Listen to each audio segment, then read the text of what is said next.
Bust 2.0 up next on a Kokomo Friday.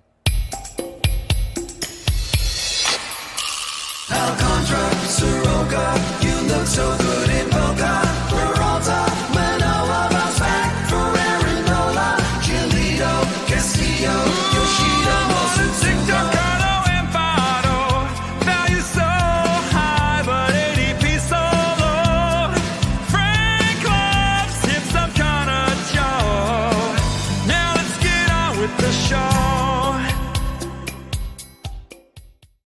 Happy Kokomo Friday and welcome into Fantasy Baseball today on March 6th. I am Frank Stampfl, joined by Scott White and Chris Towers. Today on the show, we have Busts 2.0. We'll take a look back at Busts 1.0 from way back in January. And we will also take a look at the latest news. Jeremy Peña has a fractured finger. Blah. That's the bad news of the day. At least there wasn't much more bad news than that. It's been kind of quiet. There wasn't much news. I don't know if you guys have heard, but a lot of the best players in baseball are not playing in spring training the last few days. And if you saw the box scores today, it looked like all the pitchers were gone. We had like 3 or 4 games that looked like football scores. It was crazy. The Padres dropped 26, I think. It's crazy. It was a pretty bonkers day. The Dodgers, I think, were losing like 8-0 in that game. It ended up being 14-13. It was a pretty wild day of baseball around the league. We do have some backups that are in there. Obviously, the World Baseball Classic will be in full swing here on Friday. Just an awesome day of baseball coming up. We are recording this late Thursday night. We've got Australia playing the Czech Republic once again. Shout out a Curtis Mead bomb. Curtis Mead, 3-run homer. Let's go. What? Trapper keeper. I will say, the schedule on Friday, not the greatest. Netherlands, Venezuela, I'm very excited for it. That's going to be a fun one. I did throw a few shekels down on Venezuela just because the odds are so good. If they're pitching, because their pitching's not great, but they got I think Ranger Suarez is on their team, and if their pitching is just good enough, Venezuela's a real dark horse here. That lineup is ridiculously stacked. It's really fun. Stacked. Yeah. Let's get into our discussion of the day. We've got Bust 2.0, so let's start with the player you are most likely to fade in this latest update. And Chris, let's start with you.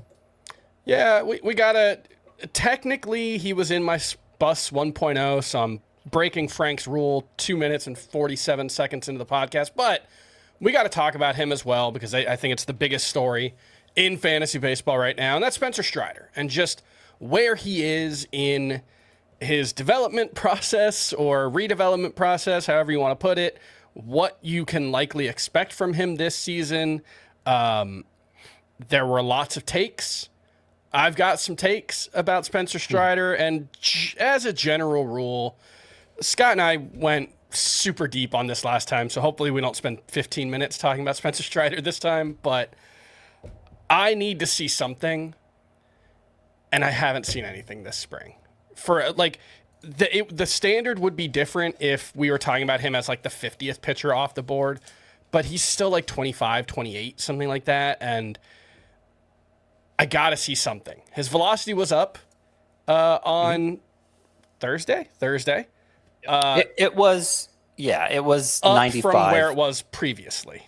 And that's, I suppose, relative to where we were after his first start, that is good news. He's gaining some velocity. It's not what else went wrong for Spencer Strider. Yeah. But now he's back to where he was last year. But last year wasn't very good. He was pretty bad last year. Yeah. And in the start today, he got chased in the second inning. Actually came back for a third inning, but because spring training rules are fake. But yeah, he threw, I think, 24 fastballs. He got 0 whiffs and 1 called strike. If you do a little math in your head, that is a 4% CSW rate. That is really bad. I don't know, man. If I threw 25 fastballs, you think I'd get 1 called strike? Probably not. I don't want. No, I couldn't. No, I might die. Do foul balls count as? No, I don't think they do. But that's all to say. Yes, his velocity was up from where it was in his first start. Still slightly down from where it was last year. The induced vertical break on the fastball was up slightly from where it was last year, but not where it was 2 years ago or 2023 when he was really good. He was at about 17 inches today. It was 18 and a half in 2023. And the other thing that we have to keep in mind is fastball shape matters, but it is easier to record a higher IVB number at a lower velocity because the ball takes longer to travel to home plate. So 18 and a half inches at 97 miles per hour is not just a little better than 17 inches at 95. It's significantly better. So his fastball still looks pretty bad. Yes, he's building up. I know everything. I know you don't have to tell me because that's like every time you talk about it, someone jumps in and says, "Oh, he's actually talked about how he's not going for." Yeah, I know he's not going full intensity. We still have to analyze what we're seeing, and what we're seeing is a very similar version of Spencer Strider to the one we saw last year, who was not very good, and that leads me to believe that Spencer Strider will probably not be very good this season. It's not a guarantee. Nothing's a guarantee.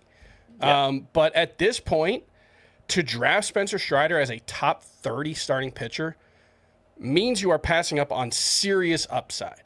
And yeah, maybe Spencer Strider has serious upside. I actually don't know anymore, but sure, let's assume he does. You are passing up on many players who have serious upside. I know everybody kind of laughs at me for how much I like Sandy Alcantara this year, but dude won a Cy Young. Like the same year Spencer Strider was last good. And that's just one example. Right, that's just one example. There's Trey Savage and like the entire 30 rookie. to 40 range in the starting pitcher rankings is stacked with upside. Yeah. And so that's why I could be talked into, let's take a flyer on Spencer Strider if it was the 150th pick in the draft and like the 45th starting pitcher. Mm-hmm. I think that's the earliest I could justify it, and he's like 115 still. Even since that first start, his price hasn't really moved all that much. I think there are way more ways that it goes wrong for Spencer Strider. I'm not necessarily disagreeing with you with the information we have available now. Like it's hard to, like the velocity he was throwing at was better in this second start than the first. Mm-hmm. But we kind of expected that it would get better.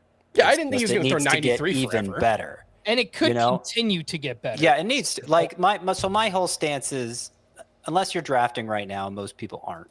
Mm-hmm.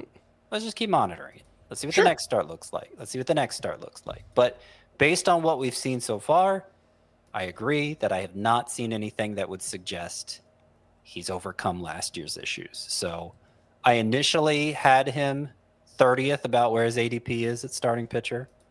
I've dropped him to 41st, and I've added him to Bust 2.0. Yeah. But I think he's one of the players we need to be watching the closest because there was enough improvement from start 1 to start 2 that we need to keep watching it. But we haven't seen anything yet to convince us he's fixed. Yeah. And in addition to the fastball, all offseason I brought up, even if we saw a third pitch that looked like it was reliable, but even that, like he threw 4 curveballs and 3 changeups today, and they got a combined 0 whiffs and 1 called strike between those two. So it was all the slider. Like the slider still a great pitch, even at 84 miles an hour. The slider is a really great pitch. Yeah, it's just he used to have 2 70 grade pitches, and now he has 1. And I'm not sure the slider's 70 grade anymore at this current velocity. So, yeah, I don't know. I don't see it. All right, fair enough. It wasn't 15 minutes, but we did get, like 7-8 minutes there on Spencer Strider. All right, Scott, let's go over to you for the player you are most likely to fade in your Bust 2.0. I mean, I'm just going to say up top. I don't know why I said off top. Up top at the start. Off the top of the dome. I am not that emotionally invested in anyone I added to Bust 2.0. Like I am not, I don't feel the ick factor that strongly when I look at any of them, but I had to come up with a Bust 2.0. So I added some names. Spencer Strider was one of them. Another that I have found myself fading subconsciously, so I decided to make it conscious by putting it in writing, is Andy Pages. The time comes to take him, and I'm just no interest waiting for somebody else to take him, because it's really 3 prongs of concern here. One, just a traditional statistical analysis. You look at what he did from July 1st on. That's 75 games, basically half a season. /251, 295, 418. It was pretty bad. So it was front-loaded production without much of a track record previously. Ended very poorly for Andy Pages. 2, look at the advanced stuff. He was an overachiever by the StatCast readings. For the season, 272, 461 slug, expected stats 258 and 428. 258, 428 from a guy with poor on-base skills. Also not very good. So StatCast at face value doesn't think he was very good. His exit velocity, average exit velocity was only 28th percentile. Max was only 40th percentile. And power's supposed to be the carrying tool here for Andy Pages. So none of that looks good either. And then probably the biggest concern of all is the usage one. He was so bad in the postseason, going 4 for 51, that the Dodgers sat him for the last 2 games, which were lose and go home games, if you'll remember, for the Dodgers. And they decided Pages. They didn't want Pages in the lineup. Now, I think they had, who are they playing in center then? Was it Enrique Hernandez? And he's hurt. Tommy Edmonds capable of playing center, but he's hurt too. So there is a question here of who else would they play in center if not Andy Pages. But they're the Dodgers. They'd figure it out.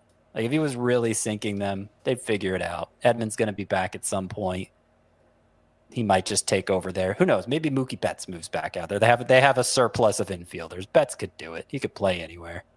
I just think I don't think Pages' job is that secure, and I don't think his skills are that good. And I think drafting him about 120th is where he's going. I think that would be a mistake. Although I'm in my TGFBI league. It's 151 right now, and he's still out there. Yeah. It's one of those ones where I very rarely actually see him go at his ADP, and it makes me think it's probably going to drop. But even then, I only have 2 outfielders in that league. No, I have 3 now. I just took Stephen Kwan. But I took Stephen Kwan ahead of Andy Pages, and Stephen Kwan's pretty boring himself. But yeah, every time it gets time to draft Andy Pages, it's just, I don't really see the point. I don't know. Yeah. That's it. That was the end of the sentence. I feel the same way. I think Frank is frozen on us. So okay. I thought Frank was just really struggling to process what I said. Hey, yeah, Frank just froze. It is hard to process, but Andy Pages, none of us like him, and I think you should avoid him. But I guess we'll just continue to talk about our busts. Frank might have just lost electricity in his apartment. So, that doesn't sound good. We might be doing Bust 2.0. This is him texting me now. With just Chris and Scott. So I will take the lead moving forward. And I will mention who Frank's bust was. Should we do that? We can talk about Frank's bust. All right, Frank's bust. Maybe we'll like him, and it'll be like talking about Frank behind his back. Man, can you believe Frank doesn't like Sonny Gray? No, I agree with him. Sonny Gray, not someone who made my bust, although I'm writing it next week, and maybe this will inspire me because, like you, I'm not really pounding the table for a lot of my busts for the most part. One, it's just it's kind of gauche to oh, that guy stinks. No, he's a Major League Baseball player. He's really good. I don't know if you guys have heard. But 2, it's just it's genuinely hard to find players who I think are improperly valued in fantasy baseball anymore. And that's usually what I think of when I think of a bust. It's just, this is a bad price. But Sonny Gray, he is 137 in ADP over the last week of the NFBC. But on Fantasy Pros, he's 103.4 as the SB28. And I just can't get on board with that. We're talking about a guy who has been around for a long time and generally is pretty good. Not usually great, but pretty good. Gets a lot of strikeouts. ERA tends to be a little inflated. It feels like the skill set is really starting to slip, though. His fastball velocity has dropped almost 2 miles per hour, more than 2 miles per hour over the past couple of years. And it's just a bad pitch now. It gets just hit really, really hard. He's got a nice, well-rounded, deep arsenal, and the Red Sox are a smart team that you figure will be able to get the most out of him. But I don't know. I think even if it ends up being like a 3.75 ERA at the end of the season and 200 strikeouts, that feels like an okay projection, but it's really easy to see how things get a lot worse for him. Frank has him closer to 50 in his rankings, and I think it's pretty much the same for me. I'm looking at my overall right now. I have him 154. So that's after Ranger Suarez. That's about 47. It's after Hunter Green, Mackenzie Gore, just ahead of like Zach Wheeler, who I think is going to be in Bust 2.0 for me just because I need to see it before I draft him as high as he's going. And Scott, I think you're kind of on the last time we talked about Wheeler. I have Wheeler behind Sonny Gray, but I have Sonny Gray much lower than consensus too, 46. Yeah. And I don't know. I just look at the numbers last year. They weren't very good. Yeah. 4.28 ERA, 123 WHIP. Both of those are bad for a guy who's now in his late 30s and losing fastball velocity, like you're saying. It was a 3.84 ERA the year before, so it's not like, just an off year. Now, the K per 9 was 10 even. Yep. The walks per 9 were 1.9. That's a really good strikeout to walk ratio. Yep. And so I guess that's what people are looking at with Gray. I mean, back-to-back years over 200K, more than a dozen wins. Like, you can squint and see what people find appealing about him. But for me, it's just he's showing signs of decline, and you have, like we were just talking about with Strider, you have all these upside plays at starting pitcher this year. And I just feel like by comparison, Gray, I hesitate to call him a bust because I don't see like the floor giving out for Gray and him being worthless in fantasy this year. I think he's in that Luis Castillo category. Maybe better strikeout upside, but he's more like a volume guy who's going to hurt you in ratios. And that's somebody you take as your fourth, fifth starter in fantasy, not somebody you take as your second or third starter. Definitely someone you settle for. All right, that's going to do it for that segment. Before we get to the break, it's about, I feel weird making this announcement without Frank. This is supposed to be Frank's thing, but we got to do it. The show must go on. And that being said, it's about that time for the FBT Listener League. So here are the details you need to know. There will be 2 listener leagues, as always. One is a 12-team head-to-head points league. That draft will be Monday, March 23rd.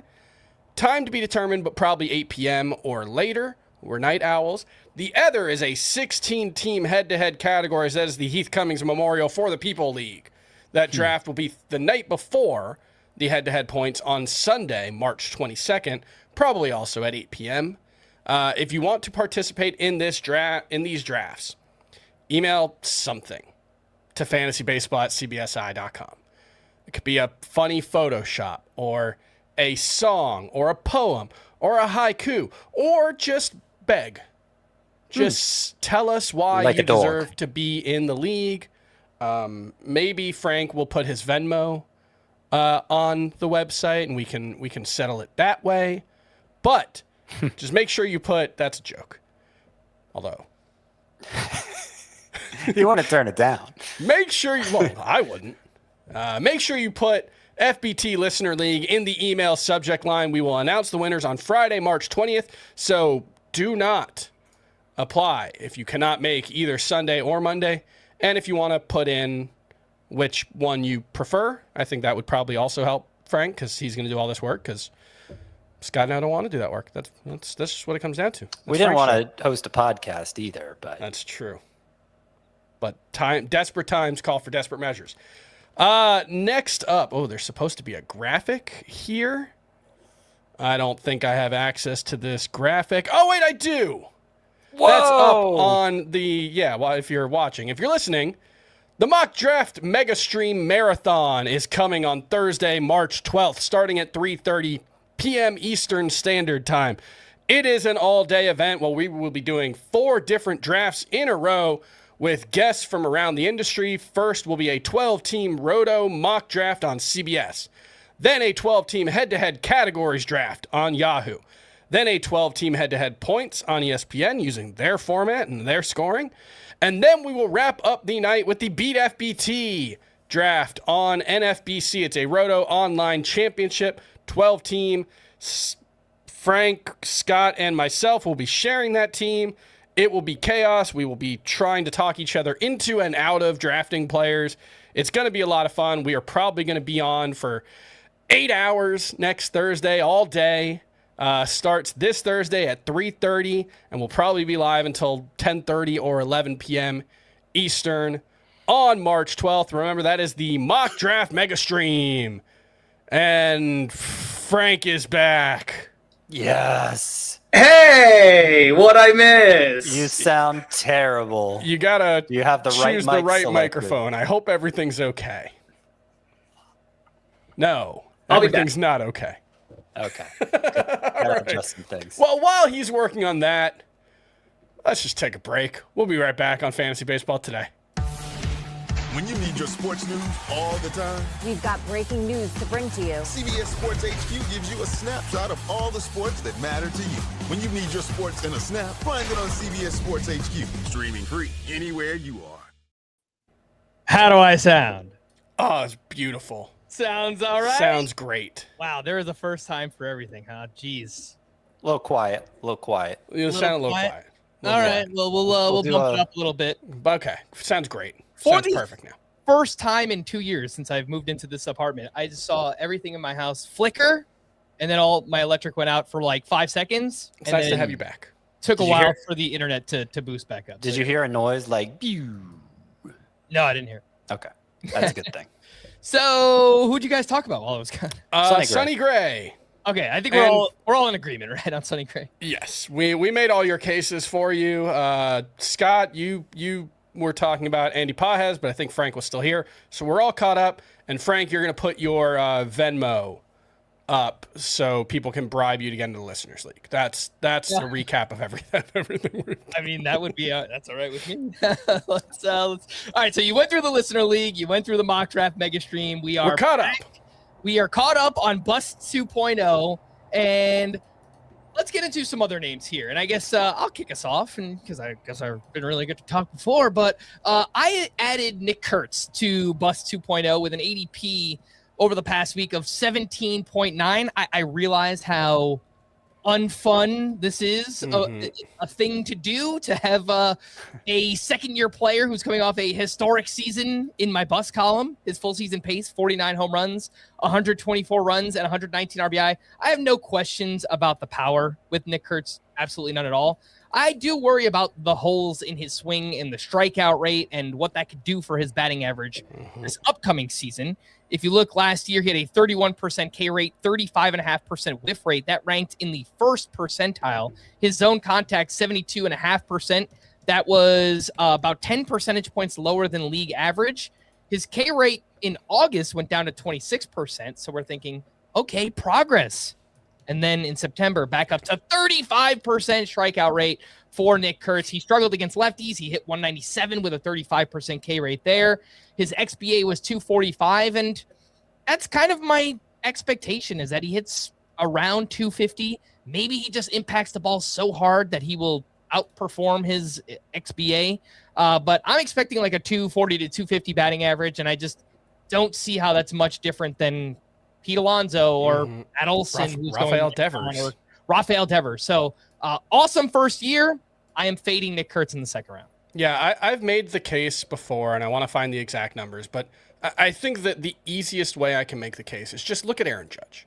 Aaron Judge was the last rookie to have a 1,000 OPS in 450 plate appearances, I think is the standard that Kurtz got to. Judge actually did it in almost 700 plate appearances, but besides that, 1049 OPS for Aaron Judge as a rookie.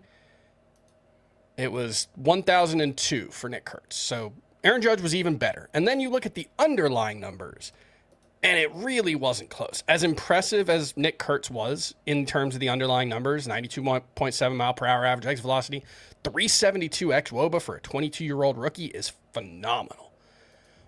Aaron Judge had a 95 mile per hour average exit velocity as a rookie and a 450 expected WOBA as a rookie.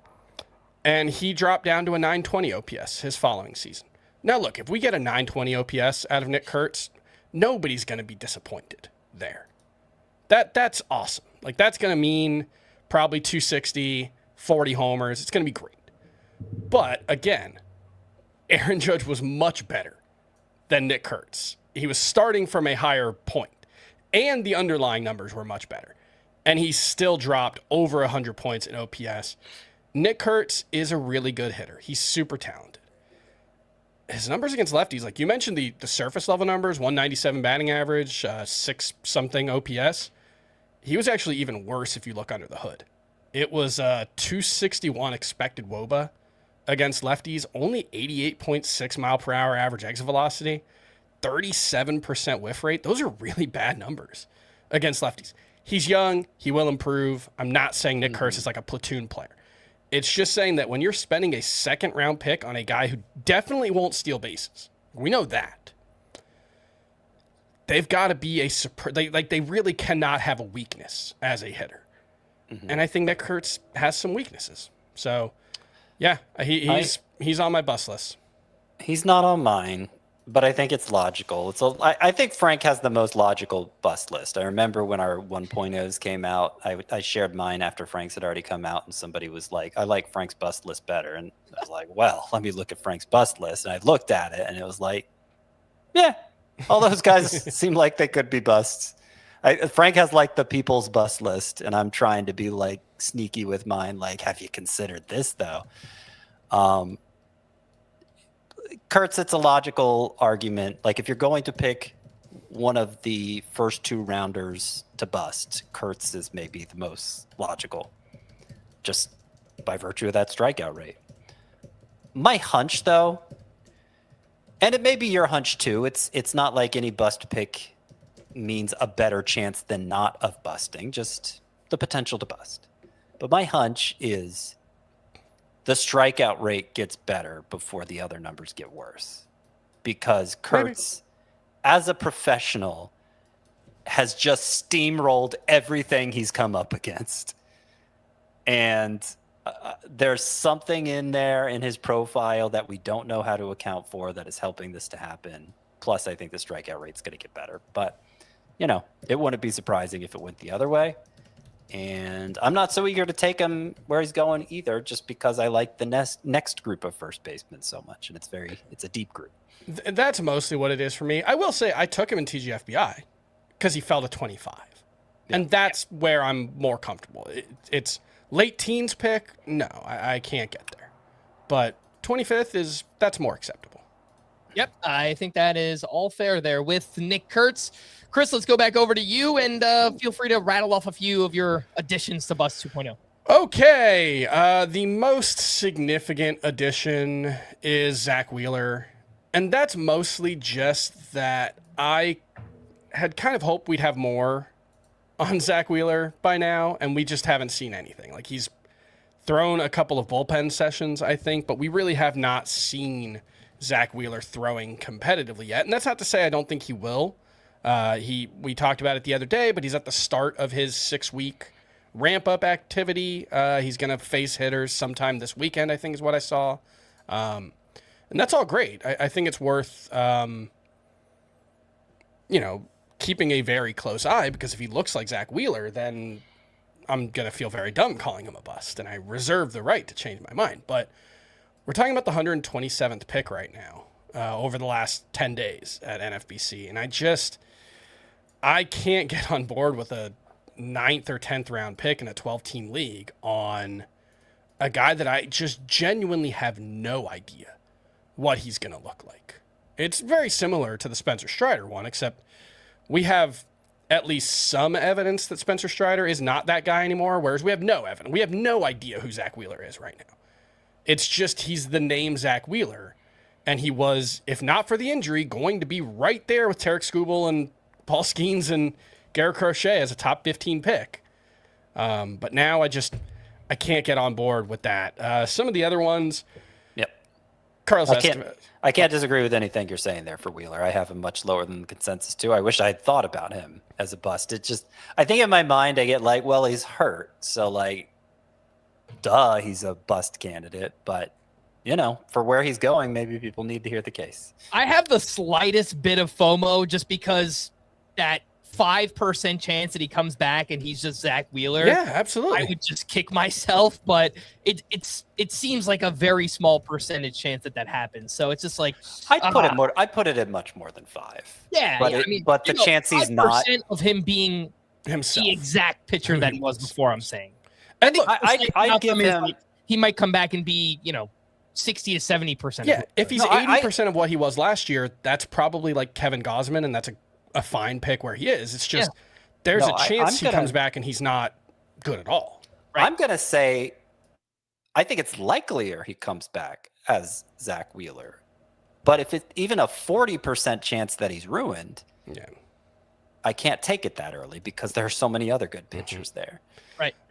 Some of the other players I'm adding to Bust 2.0, Carlos Estevez, that's just kind of I feel like that's the free square. And look, we may get to a point where it becomes so obvious that everybody's out on Carlos Estevez that, like Robert Suarez last year, he becomes a value. But I think the underlying skill set for Estevez has never been as strong as it was for Suarez. He felt like one of the luckier pitchers in baseball last year. So I can't get on board with Estevez as anything more than a fallback option closer. And I think you should very much be looking at Matt Strahm or Lucas Erceg in deeper leagues with the late round pick. I'm also considering adding James Wood. This is one where it's just, I think the player is good, but the downside potentials for James Wood are pretty catastrophic. It was basically a 40% strikeout rate in the second half. That is not a rate that you see for any extended amount of time for most hitters. So that's one. Alejandro Kirk kind of depends on where you're drafting. He's very high at the NFBC. He's the number 12 catcher, 150.8 ADP. I don't see any path to upside with that pick. He's more like the 18th or 19th catcher, I think, for all of us. Kirk? Yeah, Alejandro Kirk. So Kirk was one that I had every intention of putting in my Bust 2.0 when we were only seeing NFBC data. But then once we got the Fantasy Pros data with all the other sites factored in, it's more reasonable. It's more reasonable. He's going, instead of going around 150, he's going around 200. It's still ahead of Kyle Teal. It's still ahead of Francisco Alvarez. What is going on with Jensen. Samuel Basallo? Is he super late as well? On a lot of sites, he's so late that he's gotten pushed down to 16 in the composite ADP. He's 166 in NFBC, which seems more correct. But I don't get that. All the other sites, he's like 250, 275. I don't know what's going on there. The point is, Kirk's the catcher you settle for. Yeah. And if the price is, like, if all those interesting guys are off the board, then sure, he's going to be fine. But he's probably not going to be great. So Alejandro Kirk is a bust. Noelvi Marte, maybe. We basically got like 2.5 months out of him last year. One was really good, one was really bad, and the strikeout rate was way up in September as well. So he's one that that's another one when he goes around 120, it's like, I can't really see it. If he falls, and I feel like he does pretty regularly, then it's easier to get on board with Noelvi Marte. But 120, 130, I can't really do it. And same with Luis Robert, who his price is rising as draft season has gone on, and the Mets are not letting him play in games right now. They are supposedly, they have a maintenance plan for him, and they seem to believe that they have figured out why he keeps getting hurt and they can stop him from getting hurt. And I don't know, maybe that's the case. I don't know. The people running the Mets now are pretty smart, but like, I don't know, 3 years ago, the idea of the Mets keeping anyone healthy would have been roundly laughed at in baseball circles. So I genuinely have no idea what to make of that, but it's easier to buy into the, it was just because he was on a bad team excuse when it happens once. When you do it 2 years in a row, I have a really hard time believing that it's like mental. Maybe it was, but I just like that he came back from that injury looking different. He had about a month in the second half where he looked really good. It kind of fizzled out in August, I think, before he got hurt again. I mean, overall, the strikeout rate was much lower. Yes, where it was when Luis Robert was at his best, and he talked about basically letting the ball travel deeper into the zone, it does improve success on contact. Like, that is a known thing. And he had been a little, I guess, kind of trying to do too much, but not just that as a throwaway line, getting into the actual hitting science of what trying to do too much looks like. And he reverted to old contact rates. It was over a small sample. He's still super injury prone. I'm not particularly motivated to draft Luis Robert at his price either. I'm just saying I do see room for optimism there. Yeah, for me, it's more the price is rising, and I just don't really see a good reason for the price to be rising. I wouldn't mind buying in on Robert, and I think we said this on our outfield preview. If the price was like 40 picks lower, if he was going around 150 or later, I would say, all right, I could take a shot on a much better lineup, and he steals a bunch of bases, and we still have, I guess, that theoretical upside of the player we saw back in 2023. But yeah, around 110, it's just like the opportunity cost still seems a little bit high there on Luis Robert. Scott, let's go over to you. Rattle off some of your additions to 2.0. Chris didn't leave much for me there. I'll get into James Wood a little bit more. Contrasting him with Pete Crow Armstrong, because I debated putting Pete Crow Armstrong on this list too. I think everybody's kind of tired of me giving my Pete Crow Armstrong takes. I've actually drafted him in 3 leagues already, 3 of the 6. So I don't know how I became the Pete Crow Armstrong guy. In my head, I'm not, but in practice, I've been drafting him. Anyway, the distinction there, because their seasons, James Wood and Pete Crow Armstrong, they paralleled each other so closely. Former top prospects looked like they had broken through as first rounders in the first half and then just collapsed in the second half. But they both had glaring flaws, even as they were doing well. Crow Armstrong with the horrible plate discipline, and that it just seemed like that came back to bite him. The flaw we already knew existed. But James Wood, his flaw was poor spray angle. He didn't angle the ball well enough off the bat to get to the kind of power we were expecting from him. And that wasn't the problem in the second half. His strikeout rate blew up to near 40% over that second half. And nobody can survive with the strikeout rate that high, which I don't think it's going to stay that high. But why did it get that high? Explanations I've seen range from him simply tiring out in the second half. Find that a little hard to believe. But there is also this idea that the launch angle became too steep, probably trying to address the flaw he had. And so that it kind of ruined his attack angle and made it so he was missing more when he swung. But that's kind of a thinly sourced excuse, and I don't think it comes from the player or the team himself or itself. So I don't know. I think he'll probably be fine. But I'm scared of drafting him. And to me, that's particularly when you're talking about an early rounder. If there's any reason you're scared of drafting him, you got to put that guy on your bust list. Yeah, so that's James where Wood there for me. James Wood and PCA are both going pretty close to the 2-3 turn. It's closer to 30, but yeah, I think in both cases you can see very easily how it goes really wrong. And I think the reason I have James Wood on my bust list and not PCA is, it's just there's a path for PCA to still be useful. Like, he could still be 2025 Luis Robert. That's not a great player, but it's still useful. Mm-hmm. If James Wood does what he did in the second half of last season, that's just not a useful player.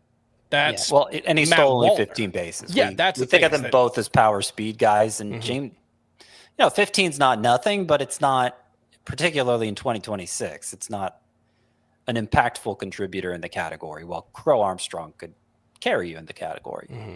So that's a good point to bring up too. Okay, one guy you didn't mention was Riley Green, though I think Frank has talked about him as a bust before. He hit 36 home runs last year, and he was good the year prior too. So I think it's easy to just be like, okay, Riley Green doing what he does. He was good in different ways the 2 years.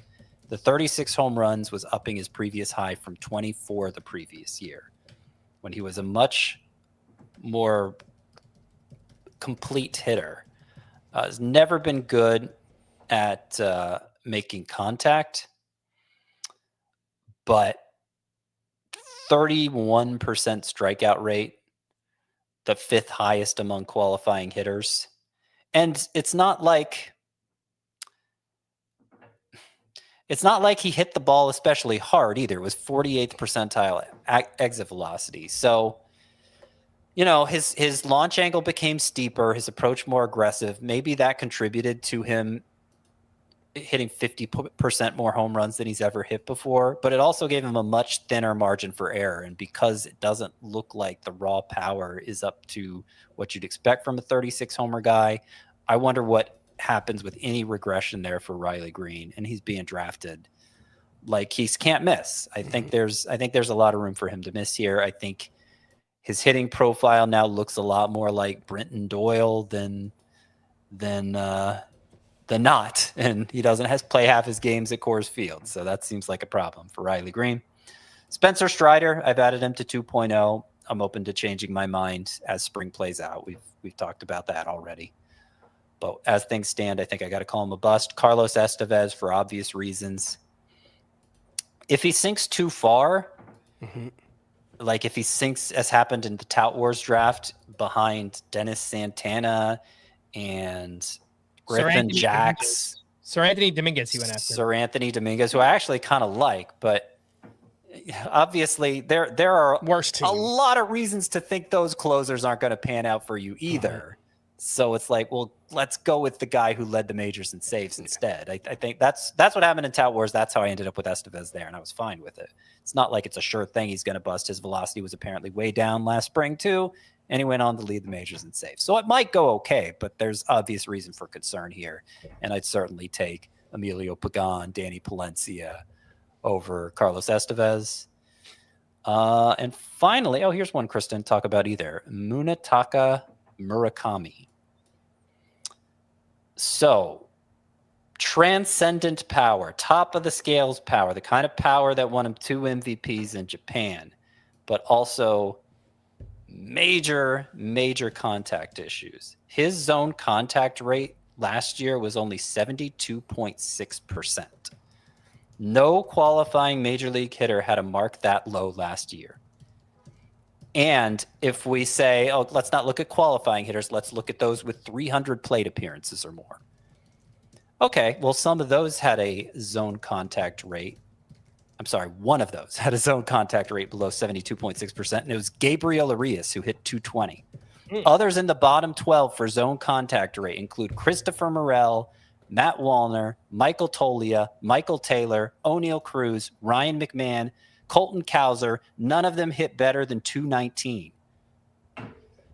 Now, there were a few in the top 12 who were pretty good, but the point is, like, this, making that little contact on pitches you're supposed to hit is a easy path to ruin for a hitter.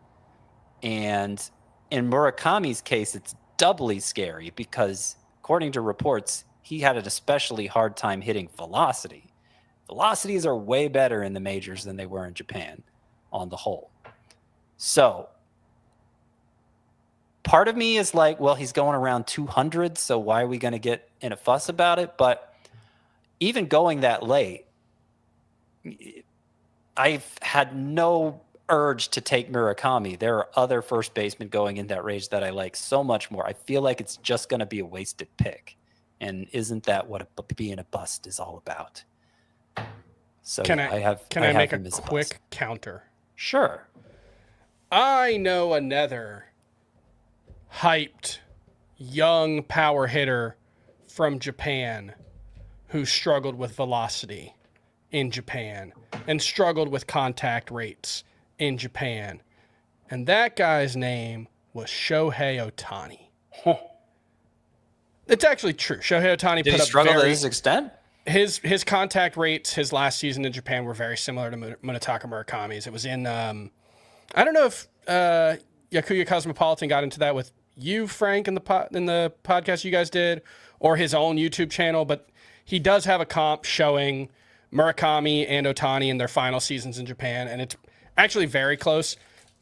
That's not actually my comp or my actual argument, because Shohei Ohtani is like the unicorn of all unicorns in professional baseball history, but it is to say we do at least have one example of this. And the other thing I'll say is I've seen a lot of talk about the 93. He struggled against like 93 or 94 plus mile per hour velocity in Japan. The problem with trying to draw comps from Japan to the United States, especially when you're looking at like velocity, is the ball moves differently in Japan. The ball is a little smaller. I think the seams are a little tighter, and pitchers get more run on their fastballs. Their fastballs move better. So at the same velocity, a 93 mile per hour fastball in Japan is, in theory, significantly harder to hit than the same one in the United States. Now, that being said, if the average in Japan is 92, 93, here it's 94, 95, so it might come out in the wash, but that's just, those are the I agree with you, there's a lot of risk with Munetaka Murakami. I lean more towards him being a sleeper, just because he's so cheap. You know, he's like 220 in ADP. He's so cheap in respect, but you get in those deeper rotisserie leagues, and that's like a mid-round pick. Yeah. On average, he's going ahead of Jonathan Aranda, who I have as a breakout, Sal Stewart, who I have as a sleeper. I like Stewart more. He's going right next to Okamoto, too, who we all love. Yeah. And part of the thinking here, too, is like, I only know so much. I don't claim to be, like, I'm not one of those guys who thinks I should be working in a front office, because that's, you know, I'm so much smarter than everybody else. I believe those front office guys know a lot more than me. Especially about Munetaka Murakami, I would say. You could probably work in the Rockies for an office guy. And I think that'd be an upgrade, actually, yeah. And I don't, you know, famous. They just hired a famous guy to run their baseball ops. Moneyball. You could have run the Browns into the ground, too. I mean, come on. It's a different sport, even. Like, it's very impressive that his reputation, I can't even think of his name now. I'm just thinking of the character. Jonah Hill. No. Paul DePodesta. Paul DePodesta. Thank you. I think he was Peter Brown in the movie or something like that. Anyway, something like that. It's very impressive that he had such a good reputation that they hired him across sports like that, and people need to stop giving him a hard time. He obviously had a huge influence on the way all front offices are run today. So the Rockies may be in good hands, but that's an aside. What I was going to say is nobody wanted Munetaka Murakami. For all the hardware he collected in Japan, for all the hype, he had to settle for a 2-year deal with the White Sox. What does that say? I think the likeliest outcome is he's Matt Wallner. But there's some Rafael Devers outcomes here at the high end, I think. Yeah, I believe when I had Yaku Cosmopolitan on back in November, he admitted that the range is massively wide here for Murakami. On the high end, it could look like Nick Kurtz. On the low end, it could look like Joey Gallo on the Yankees. So that's a completely unusable player for fantasy or for baseball teams. They named Paul DePodesta Peter Brand in the Peter movie. Brand. Yes. All right, let's take our final break. When we return, I guess I'll rattle off a few names. We'll talk about Jeremy Peña's injury and then a quick recap of our Busts 1.0 and see if anything has changed. We'll do that right after this. You think you understand how this business works, but you don't. I now know why Monty was so stressed. What's the plan here? Landman. New season now streaming only on Paramount+. Welcome back in Fantasy Baseball today. Bust 2.0. I already went through Nick Kurtz. I'll rattle off a few more here and not doing any favors with the Red Sox fans, unfortunately. But I've got Aroldis Chapman, who we spoke about extensively on our relief pitcher preview. Just general rule in fantasy is, fading the 37-year-old coming off one of the best seasons of his career. Pretty good idea to do that. Biggest improvement for him was the control, 2.2 walks per nine, 6.6% walk rate. The previous 4 seasons combined, 6 walks per nine, 15.4% walk rate. He went right after hitters last year. His first pitch strike percentage was much higher than it's ever been before. And Scott, I know you mentioned that Chapman and the Red Sox found a change, his gripping the ball. And if that carries over, then he might just be awesome once again. But I will bet against the outlier control that we saw from Aroldis Chapman last year. Nick Pivetta, we've talked a lot about. His ADP over the past week is 101 as the SP24. Finally put it together last year, had a 2.87 ERA. Underlying numbers did not buy it as much. It was a 385 xFIP, 397 xERA. His xFIP and xERA were both higher last season than they were in 2024 when his ERA was 4.14. So make it make sense for Nick Pivetta. He is a fly ball pitcher, but also had outlier BABIP last season, 235. That was a clear low for his career. So just expecting some regression. I don't think he's going to bottom out or wreck your team if you draft him, but I do expect him to take a bit of a step back from where he was last year. And then the last name, and this is one that I'm already kind of waffling on. I agree with what you said earlier, Scott. It's just like busts for me are the hardest to write about. It's just, I kind of want to just take the glass half full approach with so many players. So, naturally being negative about players, I just don't, I'd rather not do that, but here we are. The name is Jarren Duran, whose ADP over the past week is 66.5, 14th outfielder off the board. The basis for this was that Duran might sit against left-handed pitching and bad numbers in his career against lefties on a team with Willie Abreu, who also has bad numbers against lefties. But Abreu is a much better defender. He is a back-to-back Gold Glove award winner in the outfield. And so if they just had to choose between sitting one of those two guys against lefties, I assume that it would be Duran. The problem is he showed up this spring, has already hit 3 homers. 2 have come against lefties, and 1 has come against Chris Sale. Maybe that means nothing, but I mean, it's at least a little impressive based on what we've seen him do against lefties in the past. So I could just be overreacting to that, and maybe he's just going to play every day and be fine. So waffling on that one, but the other 4, Pivetta, Chapman, Kurtz, and Sonny Gray, I am pretty much fading at cost. So okay, all good. The Duran thing, are you guys in on the Duran fade? I don't know. Well, we talked about it the other day. I don't actually believe he's going to sit against lefties. He might not.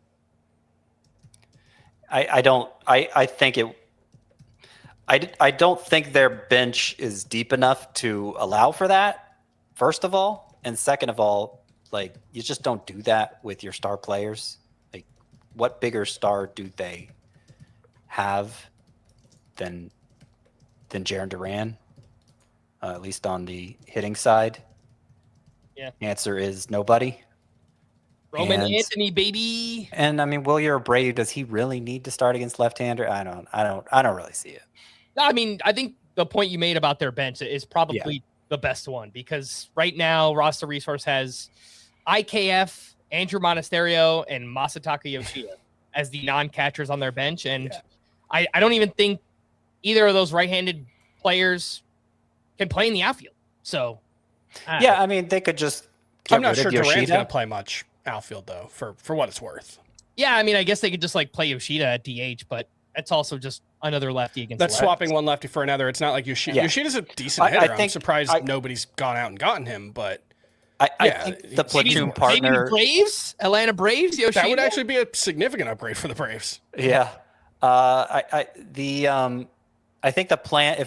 I think the idea of them platooning Duran was Christian Campbell stepping up and becoming the platoon partner for him, but I don't see that happening. I don't think he's made enough noise to do that this spring, and it would mean getting rid of Yoshida.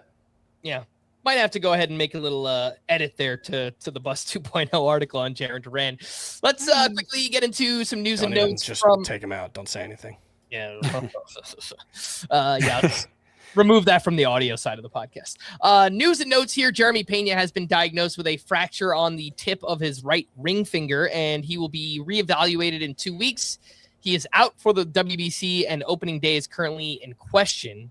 Have you guys lowered or plan to lower Jeremy Peña in your rankings? I haven't yet because I've been busy doing other things and because I don't think it's going to be a dramatic move. You know, they're not ruling him out for opening day yet. Even if he does miss opening day, it doesn't sound like it would be much longer. Directly behind him in my shortstop rankings is Trevor Story, who I have as a bust. So at most, it would just be one spot in the shortstop rankings, and I'm not even sure I really want to do that. Yeah, I'll move him down behind Trevor Story and Willie Adames, but they're all so close to one another that it's effectively treating this injury like a coin flip decision. Yeah, and again, he could be ready for opening day, so it might amount to nothing here. But if he is not ready, then that means Isak Paredes could get some playing time early on in the season. They could slide Carlos Correa over the way, doesn't it? Yeah. But again, it's like the flip side. If Peña's just there, then we're kind of back to square one with no, but it's demonstrative of nothing is in stasis, you know? And like we didn't even see Jeremy Peña as the second biggest injury risk on that infield. Yeah. Life's gonna find a way, baby. The Astros might find a way even before life does.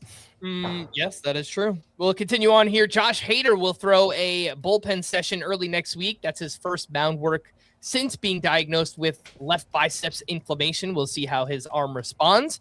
Xavier Edwards was removed Thursday with left calf tightness. Not exactly what we want to see for a speedster, someone we rely on for steals. Riley O'Brien, who's been dealing with a calf injury, for a live bullpen on Thursday and is scheduled to make his spring debut on Saturday. Brenton Doyle, who is dealing with a left wrist sprain, hopes to return to spring action on Friday. Josh Young began fielding ground balls on Thursday. That's the first time he's done any on-field work since being diagnosed with a grade 1 adductor strain. Andrew McCutchen signed a minor league contract with the Texas Rangers. If he were to make the team, could form a short side platoon there with Jock Peterson. But again, benches are so small right now. It's 4-man bench for a lot of teams. It's like, yeah, is the team going to carry 2 DHs? They afford to carry just a short side DH. He did. You know, I will say he played a little bit of outfield last year, but there was a quote recently that he was kind of upset about how little they played him in the outfield. For what it's worth, he still seems to think he can play in the outfield, and you know, I don't know. Maybe, I love Andrew McCutchen. So yeah, I'm. That's kind of where I'm at. Is I'm just pulling for him. That's my guy, man. Quick mention of some spring performances. We got to Strider earlier, but Matt McLain, man, another huge game, 3 for 3, including his 4th homer. And you guys touched on this a little bit yesterday, the fact that he's working with a longer bat now. He's made some tweaks to the batting stance and things like that. So we are starting to learn some tangible reasons, perhaps, for why he is having this huge spring so far. We will, see if he just starts to rapidly rise up draft boards. If that's the case, then maybe not. But if he stays around, 180 to 200, seems fine for like there's so little so few ceiling plays at second base that he probably should. I mean, I'm not the biggest Matt McLain optimist, but it's just given your alternatives there. I know we've talked about how second base is deep in like usable guys, but if you want an impact player there, you're not getting him outside of the top 5 probably. So the one thing with McLain is we are already starting to see a pretty decent amount of inflation. He's inside the top 200 over the past 10 days at NFBC. I would guess if you isolated it to just March, which is going to be a very small sample size, but I would guess he's moved up even more than that. It is 191 in 24 drafts in the month of March. That's not terrible. Yeah, that's still fine. You know, you look at second base, and it's like he's still behind Jose Caballero, which is very contact specific. He's behind Jackson Holiday. I think they're actually very similar players, but I think Jackson Holiday is probably just naturally a stronger player. Like the skill set is stronger there. Maybe that's anchoring too much to who Jackson Holiday was as a prospect, but he was a top 120 pick before his injury. So I wouldn't feel too comfortable if Matt McClain got moved up too much, but then like if he went ahead of Bryson Stott, I'm not going to really blink at that. That seems fine. It's just, what are you looking for at that point? Yeah. Are you looking for Bryson Stott's boring safe production or the potential for Matt McClain to be more than that? It's just, should 7 good games in spring training be the reason you push Matt McClain up? No. I mean, that's usually the wrong move. 7 games doesn't mean anything. Yeah. He hit 3 homers in the first 4 games last season, if you remember. That didn't mean Matt McClain was all of a sudden a great player. He might be. No, but what would you need to see to convince you that, oh, things might go better for Matt McClain this year? Because it's easy to just say it doesn't matter. Oh, that explanation, I don't buy it. But like, is there anything that would give you optimism? I would need something more than his bat is a half-inch longer.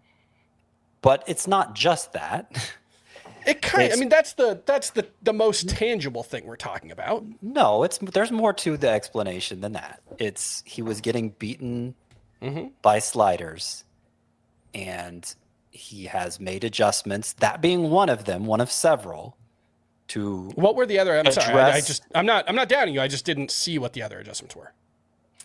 I don't remember them off the top. Okay. I think he tweaked his stance. Fine. I don't remember them off the top of my head, but I remember. What I'm saying, I would need a tangible, like, here is a change in the underlying skill set. And it's just really hard to do that in spring training. Like, it's just really hard when you're talking about a hitter. The data is always going to be small enough. I would need to see him hit the ball harder than he has in the past, or... Well, he has been doing that, hasn't he? Like, the home runs have not been Cactus League cheapies. No, but it's not like he set a new max EV or anything. The fact that he only has 1 strikeout and 17 at-bats feels positive. But it's 17 at-bats. Yeah, that's the thing. I would guess there were 17 plate appearance stretches last year where he only struck out once. It's everything, including look at how good he was in 2023. And I don't think any of us bought 2023 at face value, but none of us were expecting it to go as poorly for him as it did last year either. Yeah. So it's, it'd be one thing if it was pushing him up past Ozzie Albies, but if it's pushing him up past Bryson Stott, like you said, which is not even doing yet, it's like, I'm willing to be open to this idea that he's learned to hit sliders better. Yeah, maybe. I think for me, it's just he went 15-18 in a bad season after he missed an entire year, so he can probably be better than that. I think that's okay. Just the year-over-year buying low on a player who was in the top 100 last year and is now going around 200. That as a basis for drafting him, I think would be totally fine. And now we have this on top of it. So I thought he was the most overdrafted player in baseball last year. So yeah, this is more appropriate. That's what I struggle. Sure, no, yeah, absolutely. Yeah. All right, let's wrap up here with a reminder of our busts from 1.0 and figure out, are we still out on these guys? Has anything changed? And Chris, we'll start with you. Remind us, bust 1.0. Yeah, so the guys that I'm removing from Bus 1.0 are Nolan McClain, because that's just like, I think he's really good, and it's just, the argument was mostly quibbling about his price, and that just seems kind of silly. Like, okay, I prefer Nolan McClain going 15 spots later. That doesn't really... Any concern about this, like, vertigo thing that's been going on with him? I haven't seen that. He was dealing with some kind of vertigo-like illness, but I saw he threw a sim game and is still expected to pitch in the WBC, but I think he was like shut down for a few days. I don't know if it's been like the travel and all the stuff for the WBC. I don't know what caused it. I didn't really read too much into it, but I did see a few headlines that he was dealing with some kind of vertigo-like illness. Okay, yeah, I hadn't seen that. That's something to keep an eye on. We got 3 weeks until opening day, but if it becomes an issue, that's something to keep an eye on. But everything I've seen is he's still expected to pitch for the USA and the World Baseball Classic. They're actually still talking about him. If he made it to the finals, yeah, he's going to pitch the final if they do. That's just the way the rotation would work out. Ben Rice, it's kind of the same thing. It's a player I really like. It's a price I don't like, but that's mostly people got a little ridiculous about Ben Rice in the month of January on the NFBC platform in particular. His ADP was inside the top 50. In February, it was outside of the top 50. And so that's like, I prefer him around 60. I can stomach it at 52 or whatever. It was just when people were starting to push him to like 40 is like, okay, we're treating it as if it's too obvious that he's going to be great instead of just good. His Fantasy Pros ADP, by the way, which is culmination of 6 different websites, is 66, which is that's more palatable. Great. Yeah. Any other changes to bust? Jacob Wilson, I don't really love him, but I also just don't really see the case for the bust. It mostly is just people are treating him like he's really a lot better than Luis Arias, and I kind of just think he's Luis Arias. Like, you just look at the underlying numbers. I know he was better last year, but there's not much in the underlying numbers that backs it up. Shane Bieber, I'm taking out because he's just too cheap, but he was inside when he was a top 200 pick. Blake Snell, his price has fallen plenty to where I can't really argue with it anymore. I'm in that TGFBI draft. It's 156 right now, and Blake Snell is still on the board. I probably will not take Blake Snell because this is a 15-team no IL league, but I think that's a perfectly fine, reasonable price for him. And then the guys I'm keeping in, O'Neal Cruz, I think you might get stolen bases and like really nothing else out of him. You'll get 20 homers, but 20 homers is not really actually that impactful. Nick Kurtz, like I mentioned, Spencer Strider, I mentioned. Chandler Simpson, look, there's a world where hits 310 and scores 95 runs and steals 55 bases, and he's awesome. But he's the player inside the top 200 in ADP that's outside of the rookies, I guess, the most likely to start the season in AAA. I don't think it's especially likely, but it's a possibility. Or to be there by May 1st. Sure. And that's just mostly, despite we like him a lot for fantasy, he's not actually a particularly good player. He doesn't walk very much. He doesn't hit for any power. And he was a very bad defensive player. So he's got to improve somewhere to be a good real-life player. Center Rafaela, it seems like his price is also starting to be a little more reasonable, but he was like a top 120 pick, and at the NFBC, he's 124. He's second base and outfield eligible. Dual eligibility does help. I just think Center Rafaela is not a particularly good hitter. That's mostly where I come down on that one. Roki Sasaki, he's cheap. I just don't think he's anywhere close to being a major league caliber pitcher right now. It's certainly not an impact one, so it's just feels like a wasted pick even outside of the top 200. And then Nick Pivetta, everything you said, Frank, I think he'll be fine, but it's probably more like a high 3s ERA than a high 2s, and I don't really want to chase that. All right, Scott, any changes to Busts 1.0? We wrote those back in January, like 6 weeks ago, something like that. Yep. I was reading about Matt McClain, get some more concrete information there. But we don't need to talk about him anymore. Let's talk about Bust 1.0. So I had Jackson Merrill there. I think people are just a little too rose-colored glasses with him. Like, there isn't much of a track record to draw on, and he stole one base last year. It was like a 23 homer, 162 game pace for a guy with bad plate discipline. He doesn't walk a lot. So he showed no speed. He showed modest power, doesn't walk much at all. And, he needed a huge September to get to that 23 homer pace. It was just a bad year all around. I know there were injuries. There was a concussion. And maybe that explains it. But for the 60th pick, I need more than a maybe. And people get mad about this one. They're just convinced Jackson Merrill is a stud. I'm just not as convinced as you. I'm sorry. He may be. He is. He may be. I mean, Chris is right there, Scott. Come on. For Right, that price, Jeez. I don't want a maybe. I want a sure thing. Subtweeting Chris on the show. Yeah, Jeez. No, it's not just Chris. Nobody likes this take. But I'm giving it anyway, and you can ignore. You can take Merrill if you want. It ain't gonna be me. You'd have to fall like 20 more picks from there. Nick Pivetta is also on my bust list. I keep drafting him because I think everybody has him as a bust, and I got him 30 spots below his ADP and TGFBI. So it's like, all right. Yeah. I think it'll be a good source of whip, if nothing else. And I like getting whip in a roto league. So I love it when we do our most drafted players later on in March. It's going to be Nick Pivetta. It's going to be Pete Crow Armstrong. Yeah, that's fine. Like this is my whole thing is like, yes, I can make a bust case for a player.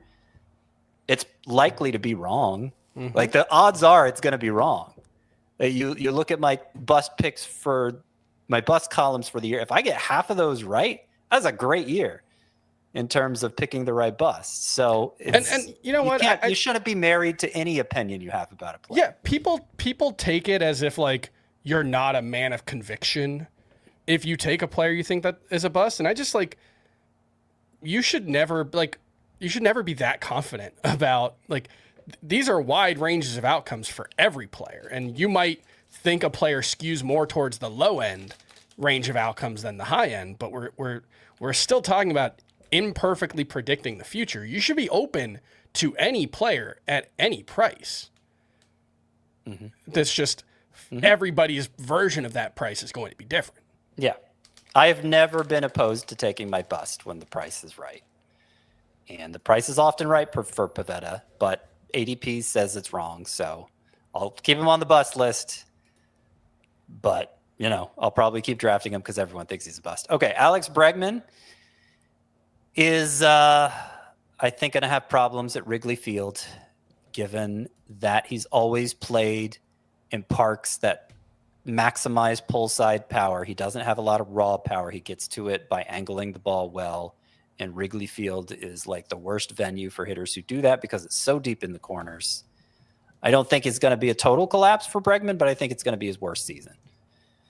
Trevor Story, guy couldn't even play 60 games for like 3 years in a row. And then he stays healthy last year. And now everybody's drafting him like he's just not an injury risk anymore. That doesn't make a lot of sense to me. Plus, he has major plate discipline concerns. So just performance-wise, I worry about Story on top of the injury risk.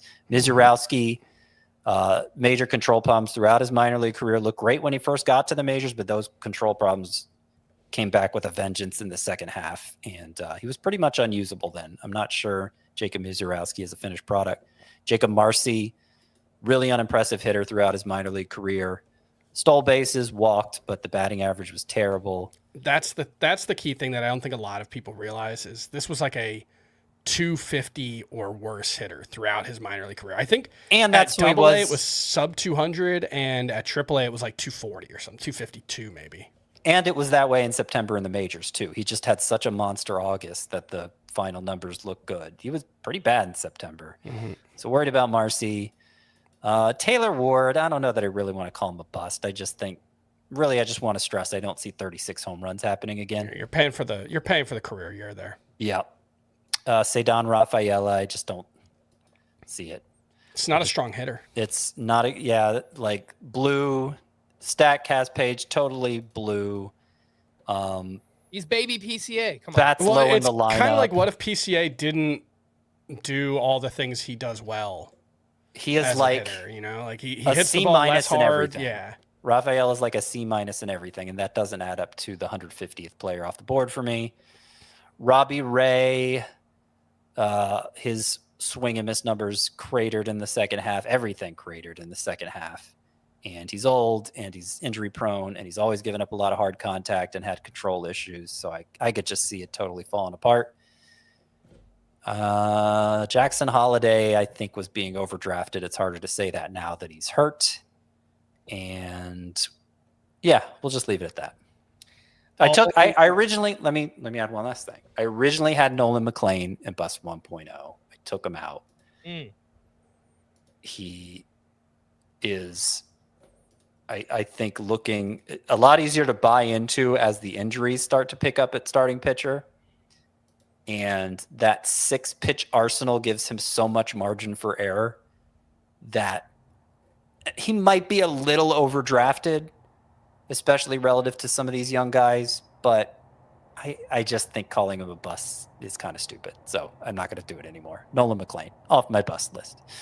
All right, a quick recap of my busts 1.0. I broke this down into 3 different categories. Bottom out potential, I had Carlos Estevez, O'Neal Cruz, and Spencer Strider. Injury risks, I had Byron Buxton, Trevor Story, Blake Snell, and Tyler Glasnow. That Blake Snell call, that aged like fine wine. How about that? Do not pay for the career year. Cal Raleigh, Riley Green, and Geraldo Perdomo. So still out on pretty much all of them at cost since January. Obviously, we learned Blake Snell is dealing with the injury. Won't be ready for opening day. His ADP over the past week is 148. As Chris pointed out, I mean, that is a steep discount. He was, I think, probably a top 60 or top 75 pick before we found out about the injury. So his ADP has pretty much doubled. But look, in leagues with multiple IL spots or unlimited, like, sure, you could take the shot, but it's probably just still not going to be me with Blake Snell. I backed off a little bit on O'Neal Cruz, and it's really just anecdotal type things. We learned that he really focused on hitting lefties this offseason, and I like to see that he understands what his weakness is, and he's trying to get better at that thing. And I also really like the signing of Marcell Ozuna there as a kind of, Dominican mentor on the team, kind of veteran presence that O'Neal Cruz can lean on. So I like stories like that, and I think having him around could maybe help reduce some of those slumps that O'Neal Cruz goes throughout the course of the season. I probably still won't take him at cost. His ADP the past week is 92 as the 23rd outfielder off the board, but I'm a little less confident in the O'Neal Cruz call now. That 92 is just like... Yeah, I mean, it is a big price tag. Like for a guy who just hit 200, I get it. Yeah, like he was the 110th hitter last season. And that was basically because he had 40 steals. If you look at the breakdown of his value, he was a below replacement level player in all 5 categories except for stolen bases. That's just, yeah, I can't do it at a top 100 price. Yep. Probably not going to be me either. So again, those were our busts 1.0. And over the next couple days, I know the way that you two do it is you kind of include your bust 1.0 in your 2.0 articles, but I pretty much just go back and try to, update my 1.0 and I republish those. So I'll be tweeting those out over the next couple of days. I have this backlog of a bunch of things I need to do on Friday. So that'll be my Friday. How about that? We are going to wrap there for Scott and Chris. I am Frank. Thanks as always for tuning in to Fantasy Baseball today. Please make sure to follow and leave a 5-star rating on Apple or Spotify. And we will be back again tomorrow with our weekend mailbag. Bye-bye.